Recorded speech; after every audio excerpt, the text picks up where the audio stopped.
Nah, di sini saya akan menjelaskan tentang siklus menstruasi atau diagram menstruasi. Yang pertama itu ada follicular phase, ovulation, sama luteal phase. Pada follicular phase atau pada praovulasi, di sini tuh ada kenaikan pada follicle stimulating hormone atau yang kita sebut dengan FSH. FSH itu adalah hormon yang menstimulasikan kematangan pada follicle. Nah, di sini ada kematangan pada follicle yang tadi dari follicle primer, follicle sekunder, dan yang paling matang itu adalah follicle digraph. Yang dimana follicle digraph ini akan menghasilkan oosit sekunder. Ketika oosit sekunder ini sudah matang, oosit sekunder ini akan berjalan menuju ke tuba Fallopi. Nah, kenapa oosit sekunder sini bisa lepas? Karena pada menjelang ovulasi ada kenaikan pada hormon estrogen yang menyebabkan hormon FSH itu terhambat dan hormon LH itu menaik. Nah, ketika oosit sekunder sini sudah menuju ke tuba Fallopi, nah, kan follicle ini sendiri. Nah, follicle ini akan berubah menjadi corpus luteum. Yang dimana corpus luteum ini akan berubah menjadi corpus luteum. Nah, kenapa corpus luteum bisa berubah menjadi corpus luteum? Karena ada kenaikan pada hormon LH. Nah, corpus luteum ini yang berfungsi untuk merangsang hormon progesteron sehingga dinding rahim atau endometrium ini menebal.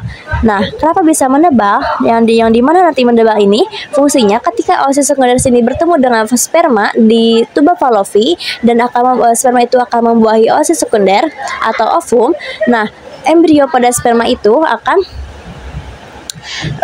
menempel di endometrium ini. Nah, ketika sperma itu tidak membuahi oosit sekunder, maka corpus luteum ini akan berubah menjadi degenerative corpus luteum atau yang kita sebut dengan corpus albicans. Nah, yang dimana corpus albicans ini fungsinya itu dia tuh tidak merangsang hormon progesteron dan tidak merangsang hormon estrogen, sehingga hormon progesteron dan hormon estrogen itu menurun dan endometrium atau dinding rahim itu melebur. Nah, disinilah terjadi masa menstruasi.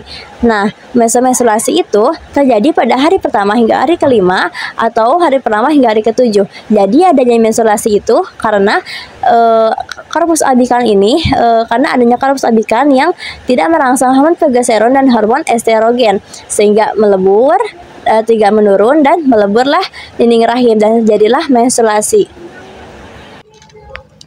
Selanjutnya, di sini ada menstrual cycle yang terdiri dari menstruation, proliferative phase, ovulation, sama secretory phase. Yang pertama itu ada menstruasi yang terjadi pada hari pertama hingga hari ketujuh. Selanjutnya ada proliferative phase atau fase proliferatif ini adalah fase kedua dari siklus uterus yang terjadi setelah menstruasi. Pada fase ini, sel-sel endometrium ini berkembang biak dan menyebar sehingga endometrium ini menebal. Selanjutnya ada masa ovulasi yang terjadi pada hari ke-13 hingga hari ke-15. Masa ovulasi ini adalah proses pengeluaran sel telur yang sudah matang dari folikelnya dan dari ovarium. Jadi, pada masa ovulasi ini sel telur akan keluar dari folikelnya dan akan keluar dari ovarium menuju ke tuba Fallopi. Selanjutnya, ada secretory phase atau fase sekretori pada hari ke-16 hingga hari ke-28. Fase sekretori ini adalah fase akhir siklus uterus yang terjadi setelah ovulasi dan bersamaan dengan fase luteal siklus ovarium.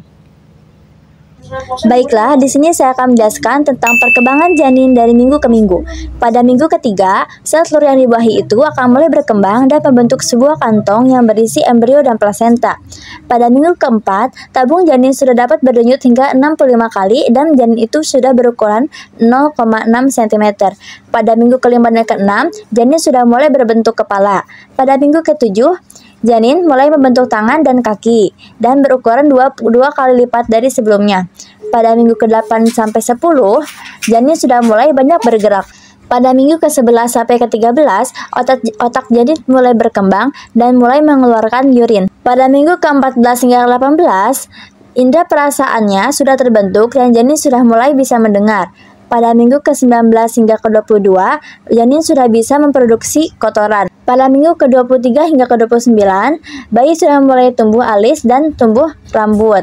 Pada minggu ke-30 hingga ke-35, sudah mulai berkedip dan berat badannya sudah mulai 3 kg.